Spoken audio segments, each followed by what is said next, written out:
You're listening to episode number 128 of the Transform Your Life from the Inside Out podcast. In this episode, it's an interview, and I'm talking to Penny, and I'm talking about how she went from an abusive marriage to total freedom and financial abundance. Now, many of you, I do know, statistically are not in a great marriage, so you will find great value here. Now, you might also be thinking, well, Jim, I have a great marriage or a great relationship. Well, that's awesome, and you will also find extreme value here because the episode is not just about how somebody went from a really bad relationship to freedom. It's the paradigm, the psychology of how she did it. So, no matter where you are in life, this interview and listening to her will be inspiration for you that wherever you are, you can go to a higher and better level in life. Okay, keep listening. Hi, I'm Jim Fortin, and you're about to start transforming your life from the inside out with this podcast. I'm widely considered the leader in subconscious transformation, and I've coached super achievers all around the world for over 25 years.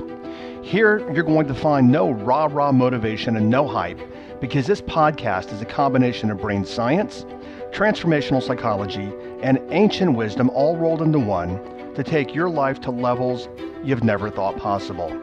If you're wanting a lot more in life, to feel better, to heal, to have peace of mind, to feel powerful and alive, and to bring more abundance and prosperity into your life, then this podcast is for you because you're going to start learning how to master your mind and evolve your consciousness.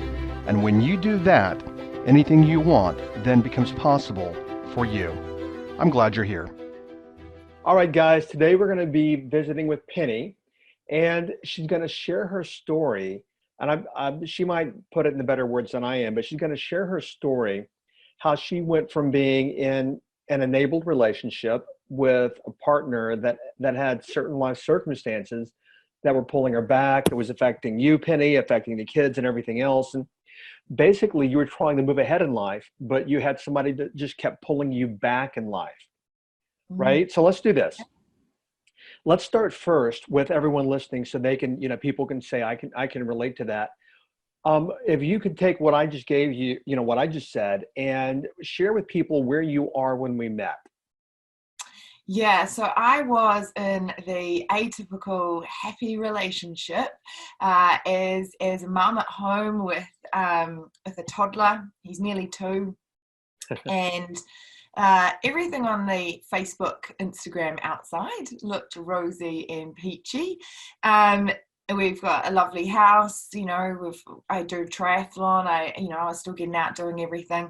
But inside the 4 walls of the relationship, and I guess a few other people that were involved, friends knew that it wasn't great at all. And I'd got to a point where I had started to think that was my new normal. And I don't know if anyone else can relate out there where you start to actually lose a piece of yourself as someone that is so prominent in your life. Your partner is, I said it was picking on me, but when actually it got to the point where I called the police and they asked me, to describe the last time he yelled at me, and I was like, well, that was today.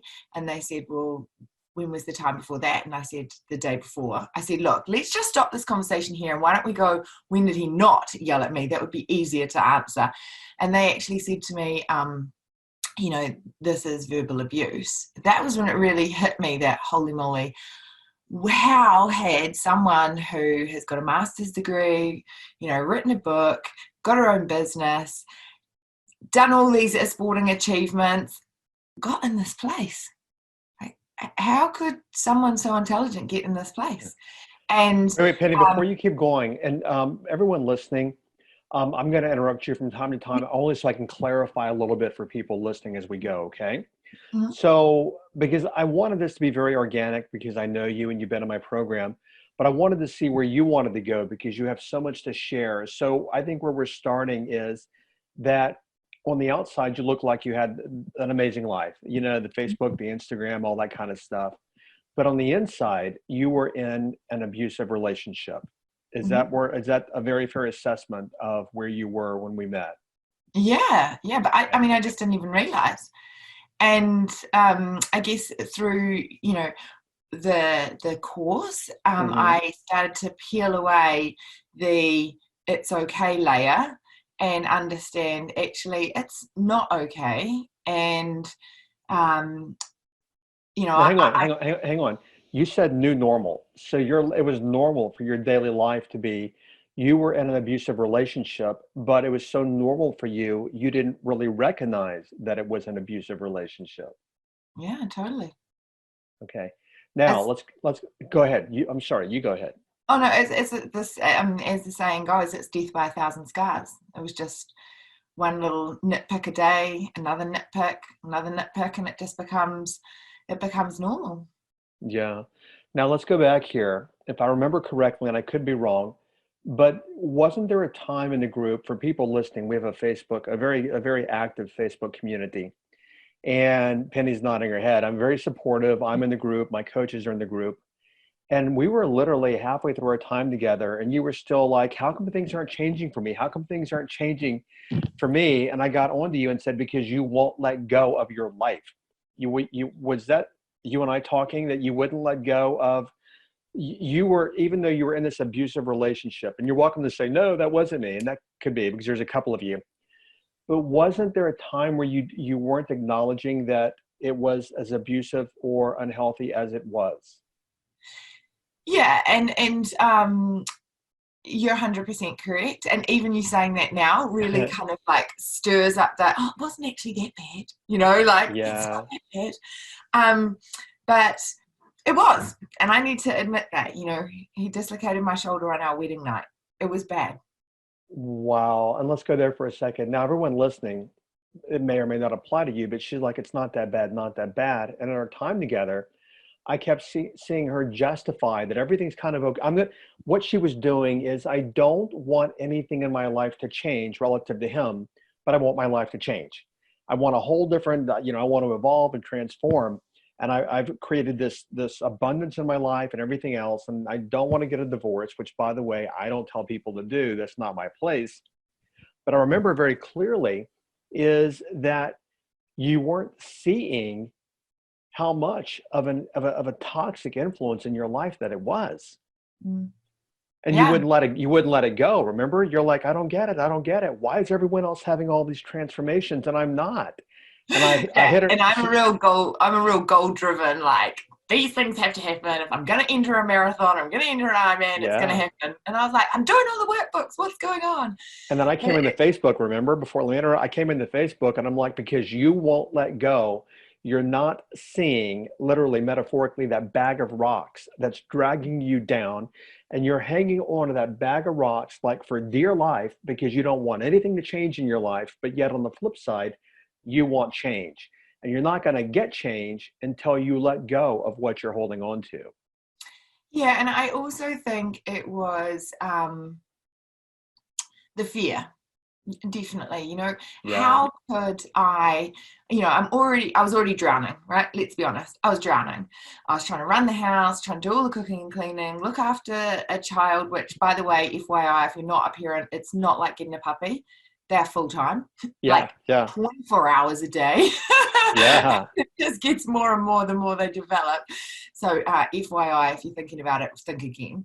And yeah, I was drowning and I just thought, how could I do this on my own and pay the mortgage, and pay all the bills when I can't possibly even, see the end of the day at the beginning of the day.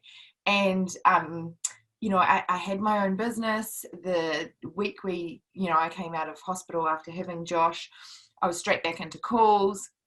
I had him strapped to my chest and I was still looking after Mm, clients, but I wasn't growing my business, because I just didn't have the capacity to. yeah.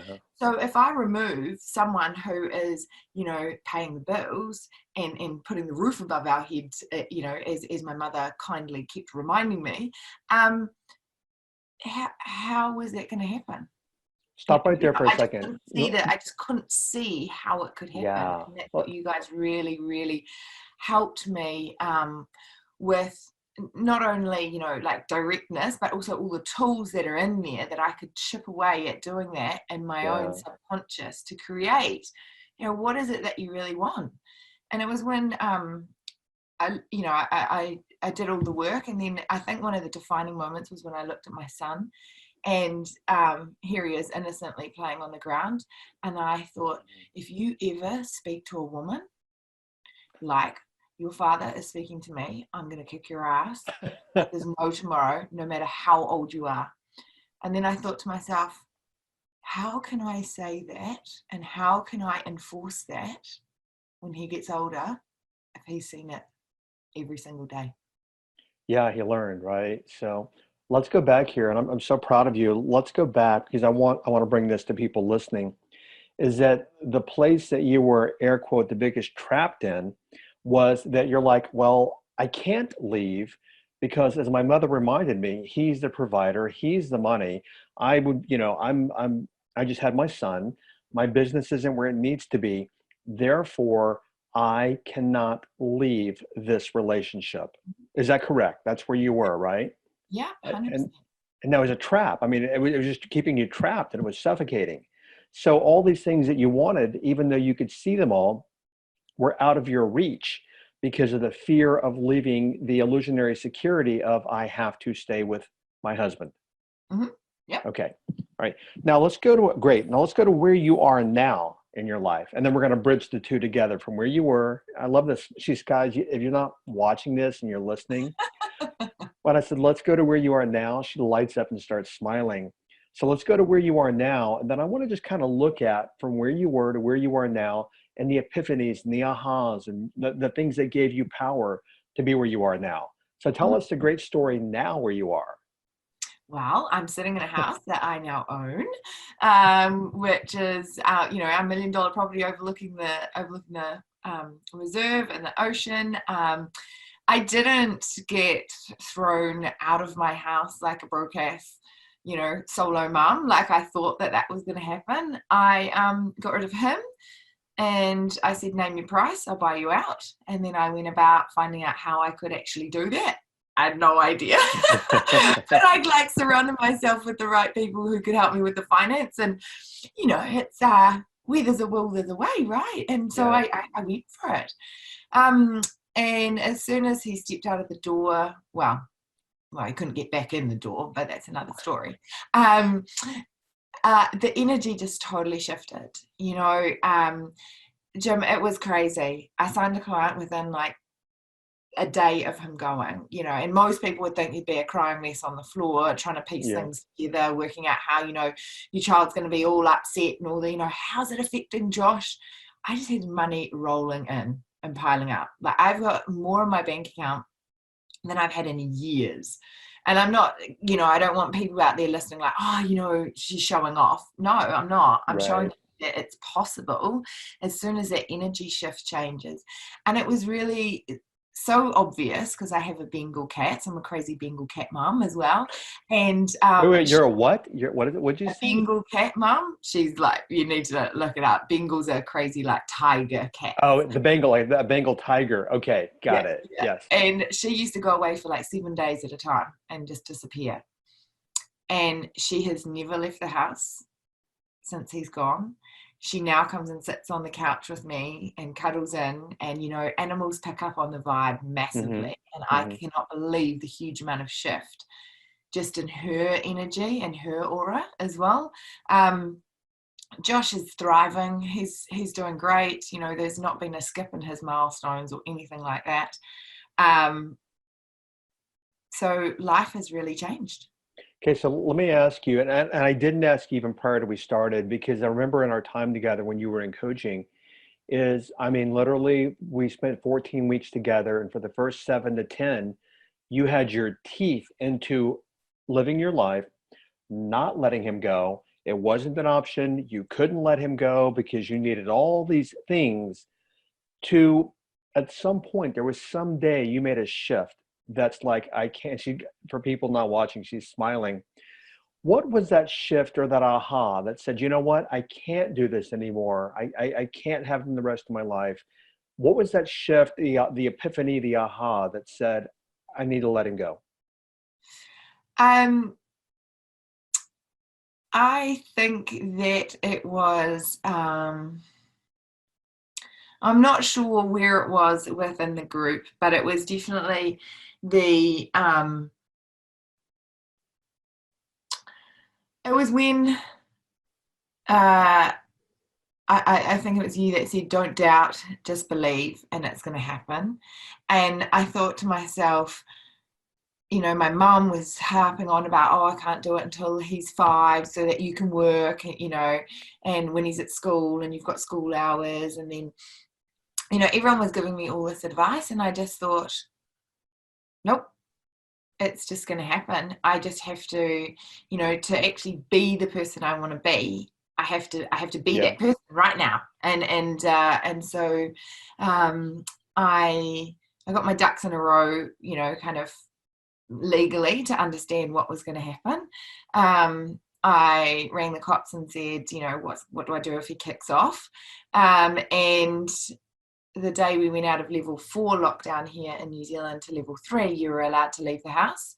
And when he left the house, I put all the stuff on the driveway with a note that just said, sometimes people are better separate. And that was it. And I think the thing I realized is, I was staying with him because he had a mental illness, and I'm a very loyal person. I really wanted to make it work. For marathon running, for example, I've done over 40 marathons and my PB is 3:05, and I just worked harder. Jim, I just worked harder. Yeah. I ran more kilometers. I read more books. I just worked harder at my training. But relationships don't work like that. And, we'd done all the counseling, 18 rounds of counseling.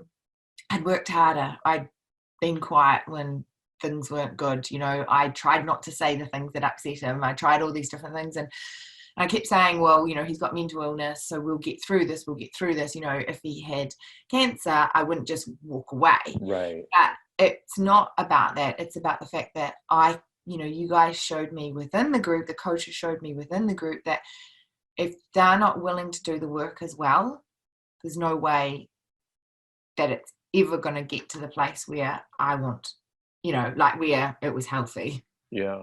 So what you were doing, and this, I'm sure a lot of people listening can relate, especially women, is you were trying to be 100% responsible for his well-being as well. And for those listening only, she's nodding her head.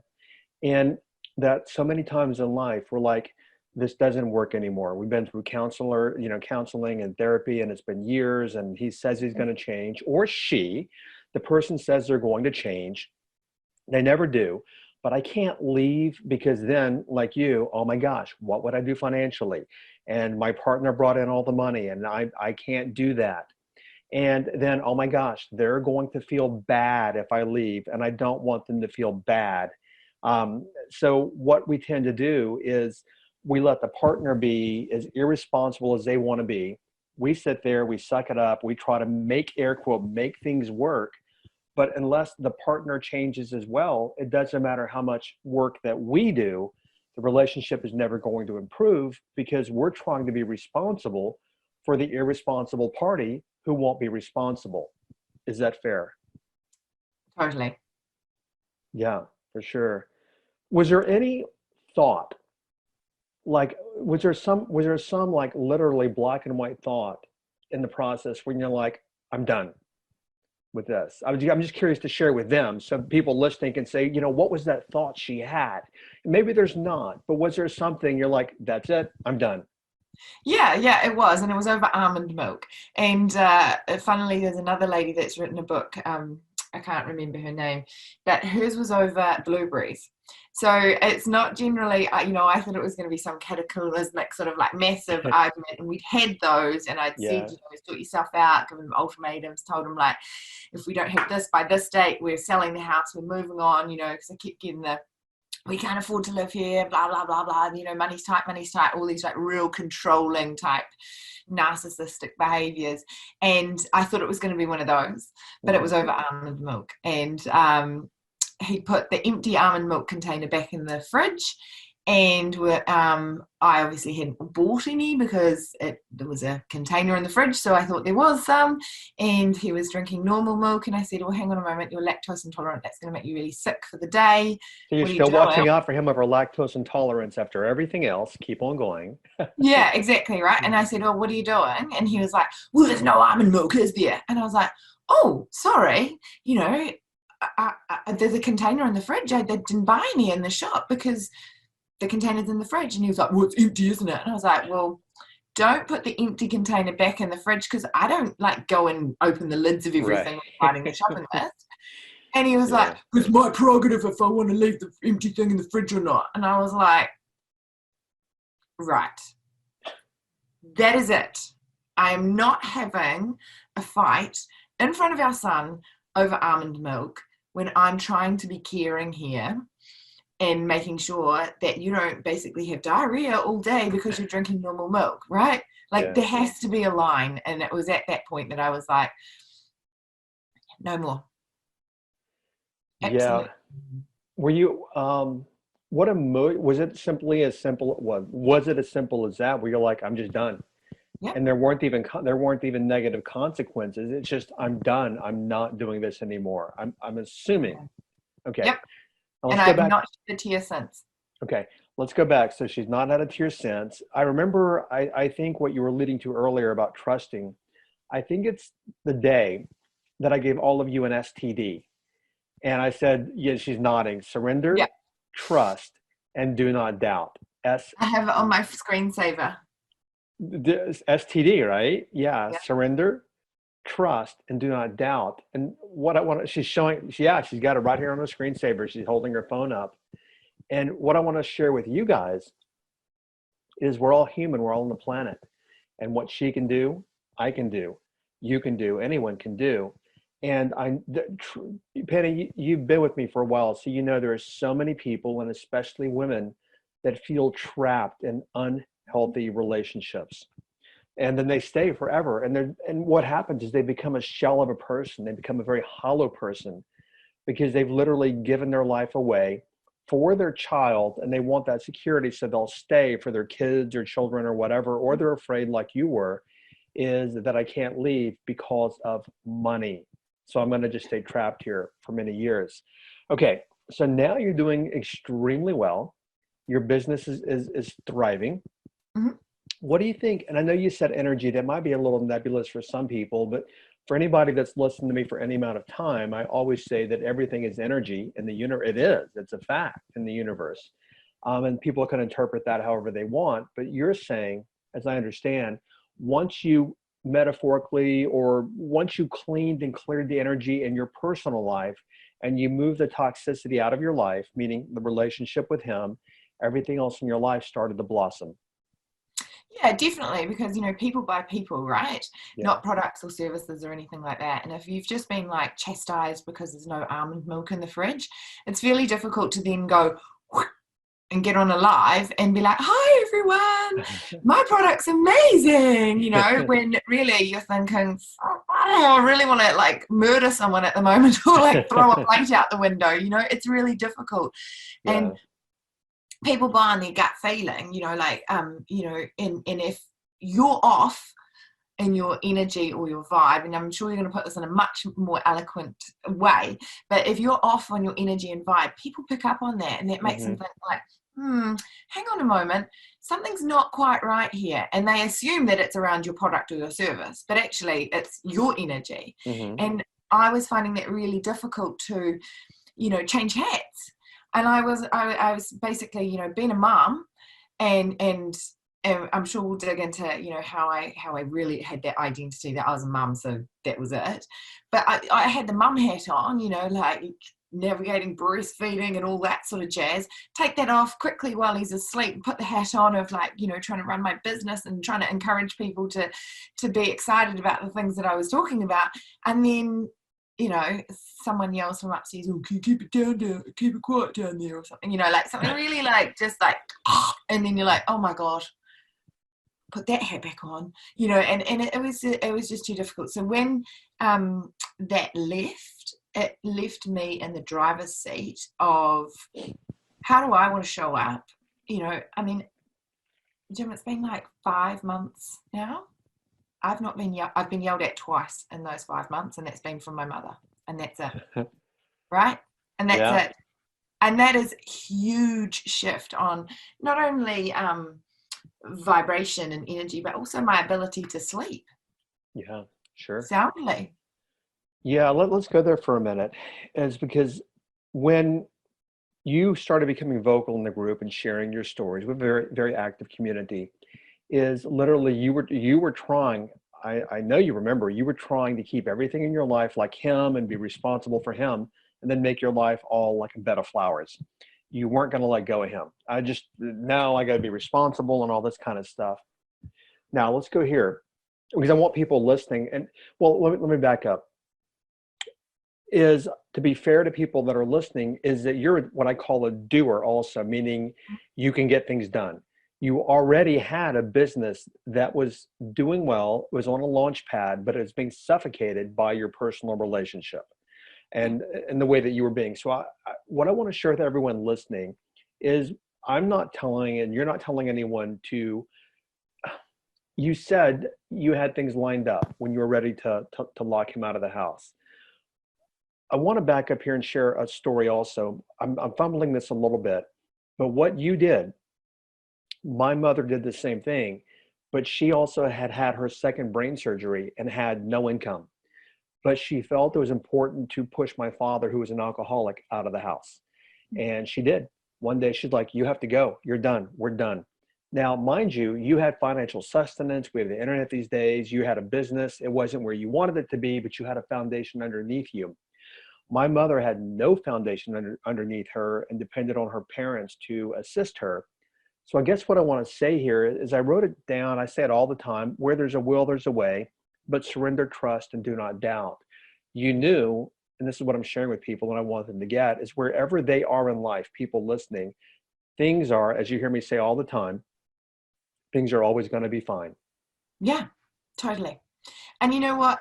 I want to be really transparent with everyone listening Yeah, because, I don't want you to think, oh, that's fine for her. She had a business already, right? right. Yeah. The money that has come in to support me hasn't all been through my business. Hmm. We've had COVID payouts here in New Zealand. We had the ability to get business loans here in New Zealand. There's been there has been lots of different places that money has come from to support me to move forward. I got a really amazing, my friend who's a mortgage broker really helped me out, and we got a bit of a discount on the fees. So I think that people need to also understand that you get supported by the universe once you make that leap or that decision, and to be open to however it comes in and however it supports you. Yeah, I want to add there is that a lot of people say things like, I don't have any support in Mm, life. And I'm like, you have air to breathe, you have water to drink, you don't have support from the universe around you. There's support all around us, but many of us quantify or qualify support as a person or a thing, not recognizing that all of life supports us. I mean, we have food, we have water, we have opportunity wherever you are in the world for the most part. But mainly the things I mentioned, you have air to breathe, that supports you. And I think when people start working from the position of there's always support around me, no matter what, then it mm, breaks down that fear of I can't leave and I'm stuck. Because the reason people won't leave is because they're afraid they won't have the support of mm. some sort. Now, what I Yeah. also want to point out, as Penny's nodding, is this is something that I talk about a lot, is that it seems that you were also 100% responsible for whatever outcome. She's grinning, guys. Whatever outcome that would happen, you knew that you were 100% responsible no matter what. And then that goes to something you said earlier, which we talk about a lot in the program, is you said, how do I show up? So how did you show up the very next day that you pushed him out? Well, I wasn't allowed a nanny, so I got a nanny. And I basically just went, right, okay, because I joined the program, I joined TCP to get my business going. Yeah. And As usual, everyone does that, and they recognize they've yeah, got to work on themselves first. Go ahead. and you know, I mean, I'd been sent a video of you, Jim, presenting on stage at James Wedmore's Hmm. DVD 3 years ago, and my coach at the time said, "This is what you need. You need some mindsets, you know, inner work." And I was like, "Whatever. I need another strategy. I need another funnel." So you know, External, right? yeah, I don't need that. I exactly. don't need that stuff. I Tell got me. loads of funnels, and then you know, I still joined TCP 3 years later. Yeah, that's um, normal. but um, you know, that was the pretense that I really wanted to get my business to the Comma Club Award, and you know, all the first exercises were all that guised around, you know, your goal and what I wanted to do. But I realized that, you know, there were, as you said, like I was literally dragging a bag of rocks around Hmm. with trying to get to that goal. So once that bag of rocks was like out on the driveway and gone, I just did all the things that I knew. You know, it was like this breath of fresh air. I got a nanny in, and one of my friends, her daughter had to come home because of COVID. She was working at Camp America. She'd done her 14 days quarantine. She was bored. No one's hiring people. Boom, had a nanny the next day, right? Then I decided, right, I really wanted to start my podcast. 3 weeks later, we'd started the podcast. We Let's started to get out to people. let's So go. Yeah, let's go here. If you're just sitting across from somebody and they're talking to you about their life, and they said, "What way were you being?" If you could put one psychological TCP, transformational coaching program word or things you've heard, what would that word be? I was excited. That was the Mm, first. Excited. I was excited to um, be the Penny I used to be. You know, my nickname is Penergy because yeah. I bring the penny energy, and I felt like I kind of was like a battery. That you know, the energy was being sucked out of it, and I was just blaming it on being a new mom or you know all these other excuses. And I just felt really alive and excited to Mm. finally be able to be that person. Yeah, no question about that. You also are very goal driven. Mm. I know that. So to stay in the relationship, what was keeping you in it? Was it that this I'm going to make this work no matter what? Well, she's nodding, guys. You guys that are not watching. So yeah, I'm curious because a lot of people it's security, and partly that was yours. But and I think you'd mentioned earlier, was your thinking that, you know what, I'm Penergy, I can make things happen no matter what. I can make this happen even if I've got to do it all myself. I can do this. Was that where you were? Yeah, I got married quite late in life, and I just said, you know, one cat, one house, one husband, one kid. That's it. You know, it's going to work. And I just, you know, as I said, like the more energy I put into something, you know, or the more I research something, like it might be a launch or a challenge or something like that, you know, okay, it didn't quite go well, so I can reevaluate it and put some more energy in next time, and it's going to be bigger and better. And I just really thought that I could, you know, I could do that in our relationship. And also, I'm a real loyal, like look for the best in everyone. And you Hmm. know, he does have a heart of gold, Hmm. and so many people have walked away from him. You know, I'm the longest relationship he's ever had, including his parents. They've kicked him out a lot earlier than I did, you know. And so I really wanted to try and bring that goodness out of him and make that like the whole him, if that You're the makes. you're the fixer.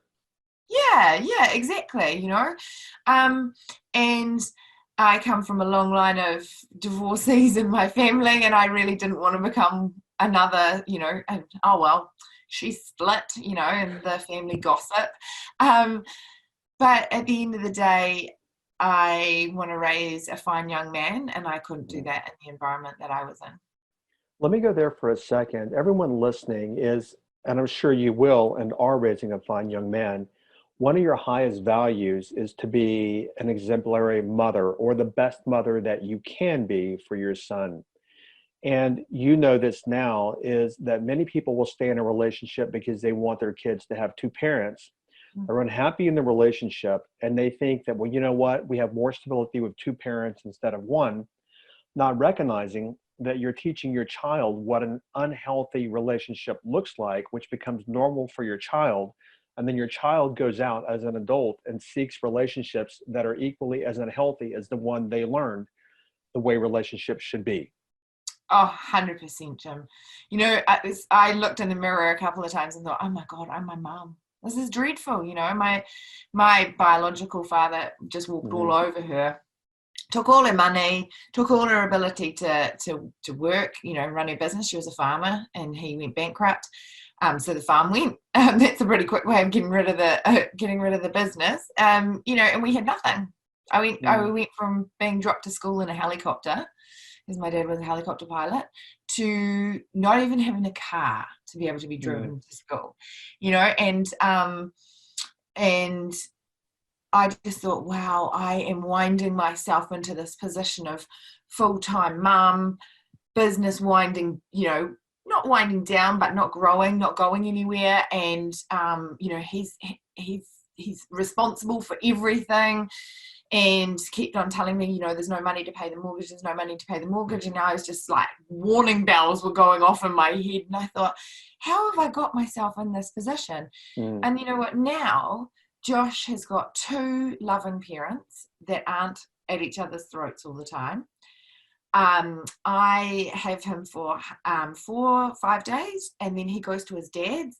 By the end of 4 or 5 days, I'm exhausted putting energy into this little human, and it's lovely. I get to have like a couple of days where I'm the old Penny, you know, like I don't have to think about bottles and food and, you know, and be covered in food and things like that. It's wonderful.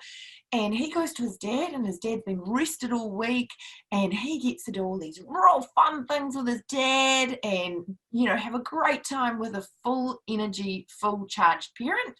And then he comes back to me and I'm recharged again. So actually, his life is way better now than me walking around on eggshells going, shh, come on, we better go, Dad's on a phone call, you know? Yeah. Yeah.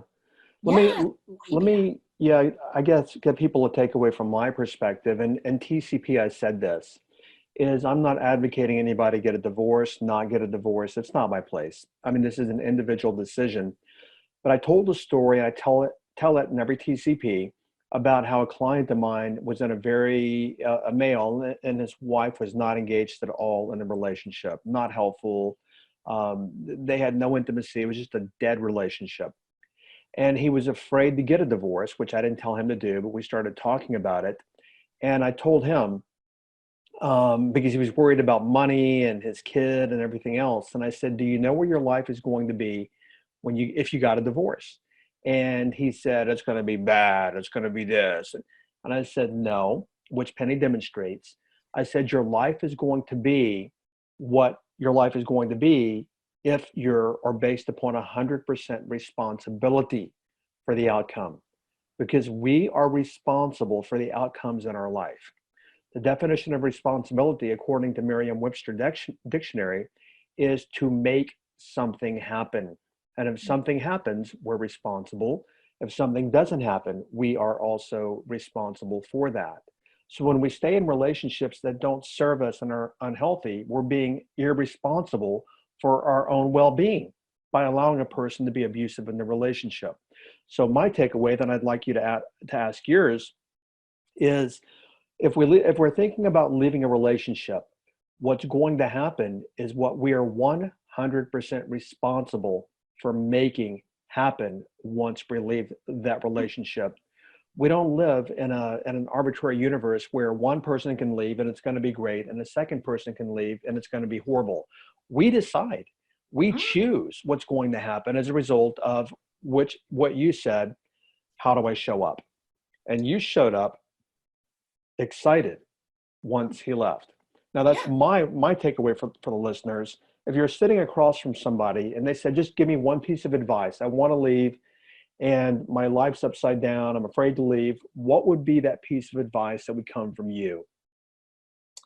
Is choose how you want it to look, and then decide that that's how it will look. So an example of that, as I said, the only 2 times that I've been yelled at since is from my mother, and she was just totally wrapped up in how she saw separation and how she'd experienced it, and she was freaking out, yelling at me on the stairs, like, how are you going to afford everything? How are you going to afford everything? And it was a total reflection on how she saw her marriage's ending, where she was left with nothing, and she chose to be left with nothing, where I chose to ask him, can I buy you out? Instead of, all of my girlfriends said, well, where are you going to go when you leave him?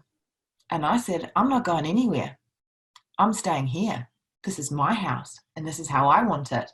And through the tools of TCP, woman, I visualized standing on that deck with my arms wide out, and overlooking my view, going, kind of bit Titanic moment, this is mine, and I did that, I did that within 30 days, the house was mine. And so many people said to me, I don't know how you did it. And it's because I decided I wasn't going to leave. Why should I leave? Right? Yeah. So there's always, and I think that's what you guys really, really showed me, is the stories that I tell myself. Where did that come from? And the story that, I was going to be some broke solo mum, scraping by in a 1-bedroom unit on my own, cold, damp. That was my mum's story. Yeah. That wasn't my story, and there are women in TCP that have, or that have been through TCP, like Lisa, who, who've got 3 kids on their own. She's crushing it, doing amazingly well. And I just thought, well, why can't I be like that? And I think it was either you or one of the coaches said to me, well, have you got examples in your life where there are mums that are doing it on their own that are doing great? And I was like, I never even thought of that. Right? And so it's that, I think, that if you were sitting across the table from someone and they're like, I'm not sure, I'm pretty unhappy, I think the piece of advice that I would say to you is to try and reverse everything that they say to you and try and help them see that it's a story that they're creating. And if they create a good story and the story that they want, it will happen. Yeah, we do a week on that. And something else I want to point out there is that what you're saying, I hear you saying, is that so many people, including you, stay in relationships because all your friends and your family huddle around you and they bring their limitations and their stories about all the reasons that you should stay where you are. Now, your mother is the case in point for you, is because she couldn't do something and see it for herself because of her stories. She was projecting her stories onto you, which you were buying into those stories for some time, saying, yep, she's right. I can't leave. I have to stay. And yet you stayed for all this time, not because of you, but because of what you were accepting from your mother. Yeah, totally. Yeah. And, all my friends are like, oh, how my example of Josh going to his dad's every week. They're like, oh, how can you let go of your little boy? I could believe that story. And, don't get me wrong, I miss him when he's gone. Sure. But I don't want to sit here for 3 days crying because I don't have my son here. And that's a story, right? I can miss him, but I can also have a really good time. I get Thursday, Friday, and Saturday night off now. And any mother, I don't mean to interrupt, but we are on time and I've got an IG Live, but any mother, they feel like they're a bad mother if they let their kid go with someone else for a couple of days. But this is what I've noticed over the years. Every mother wants downtime away from the toddlers and the kids, and Penny's nodding, but they're afraid to admit it because then in their mind, according to society or their mother, they're a bad mother if they admit that, you know what, I just need a break from the kids. And that's all stories, right? It's all stories. So what I want everyone to notice is, and we do a lot of this in TCP and it's in the podcast a lot, is wherever you are in life, doesn't matter where you are. It's simply based upon the stories you tell yourself that keep you trapped there. And every interview that I've done this round of TCP, Matthew Bonadonna said the same thing. His interview will go up before yours, is stories. last year, Katie, or 2 years ago, Katie's a coach now, was on all these meds. The doctor said, you're going to be on all these meds. Stories. And she's med free after, time with me. And I'm not saying anyone else is going to get that, but whatever stories, like Coach Lisa, you'd mentioned Lisa Carpenter, whatever, and she's a coach of ours, whatever stories we tell ourselves, that's going to be our outcome in life. And that pertains to whether or not we stay or do not stay in a relationship. And then what happens? Yeah. And, it's really easy to, I think what I really want all the listeners out there is to hear is that, there's relationship sections within the course, and it was never my intent. As I said at the beginning, my intent was to join to grow my business. Business. And it was never my intent to walk away. Never, that was never my intent. But it was just became glaringly obvious that these were all these stories that I was telling myself and was really, really holding myself back. Yeah. And it's easy to see stories in in a sort of external world, right? So I've done 40 marathons, and I tell people anyone can do a marathon. It's just what you tell yourself, right? You just need to get out the door, do 5 steps today and do 6 the next day. And it's a story. Yet when it comes to your own self and these social norms that, you need to have one husband for all your life and you need to do it for your kids, and all these real social pressures, I don't think I know I wouldn't be where I am now if I hadn't have had the tools that TCP has given me. Because I can tell people to go and do a marathon, get your butt out of bed, and if you haven't got time, well, have you heard of 5 a.m., right? Yeah. Just set the alarm earlier and get out there. But you can't do that with your environment. I couldn't just set the alarm at 5 a.m. and get up and try and work on my relationship more. I needed the tools, I needed the help, I needed the support, I needed that crazy busy Facebook group and all the comments from everyone and the ability to see. Yeah, and you've heard me say before, and we have to run here, is that you're never stuck in life, ever. You're never at the mercy of your circumstances. You're at the mercy of your interpretations, which are your stories. Yeah. Penny, there are a lot of women and a lot of people that are going to listen to this, and they're going to be like, yeah, I get it. Thank you so much. So Penny, thank you so much for your time today. I really, really appreciate it. And I know the people listening are going to get huge value. So again, thank you so much. And I send a big hug to you. Thank you. Thank you for, reinventing my life and bringing the Penergy back. I just was a leader, and the team was. You're the one who did it, as you know. You ran the marathon. I just gave you the book on running the marathon of the relationship. So, okay, got to run. Thank you, Penny. Big hug. I'll talk to you later. Okay. Thanks. Okay. Yeah. Bye-bye. Thank you for listening to this entire podcast. If you're the kind of person who likes to help others, then share this with your friends and family. If you found value, they will too. So please share via your social media channels. Also, if you have questions, I'm here to assist. You can email me questions to support@jimfortin.com, and I may even use your question for a future podcast episode. Also, if you want transformational content like this daily, connect with me on Instagram. My Instagram name is I am Jim Fortin. Finally, I do have a personal request. I believe that we're all here to help others and to grow and evolve ourselves. Together, you and I, let's help more people. If you would please leave a review on iTunes, and a good one, by the way. I'd be grateful, and through your assistance together, we can transform more lives. Thanks for listening.